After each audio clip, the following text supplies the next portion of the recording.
Assalamu alaikum, everyone. I'm sorry I couldn't make it. Due to some unforeseen cuts in government funding, I was not able to travel to Pakistan at this time.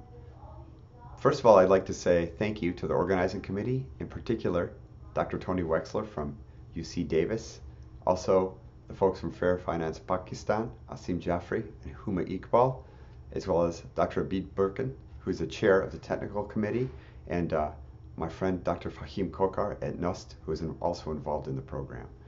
One thing I'd like to mention is one of the critical outcomes of the conference will be a white paper to guide policy to improve air quality in Pakistan.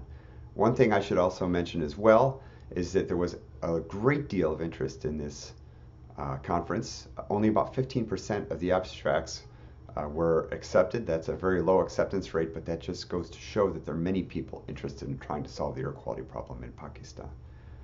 One thing I'd like to briefly talk about is how I got involved in working in Pakistan. I was lucky enough to travel to Pakistan about 1 year ago. I went to Lahore and Islamabad.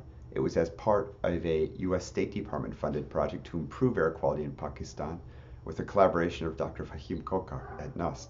We did this by carefully calibrating the sensors, rolling them out in both cities and urban regions and rural regions across Pakistan. The idea was to better understand the temporal and spatial concentrations of particulate matter as well as the sources of PM2.5. A focus of that was looking at the local versus regional impacts on PM2.5, something that's very important in Pakistan and of great interest. I should say I was lucky enough when I traveled to Pakistan to meet many stakeholders involving governmental organizations, universities, nonprofit organizations, and industry representatives.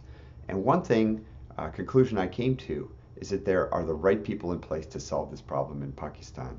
Smart, committed people from all the sectors that are necessary. And to me, that was incredibly exciting. I think that holds a great promise for improving the air in Pakistan.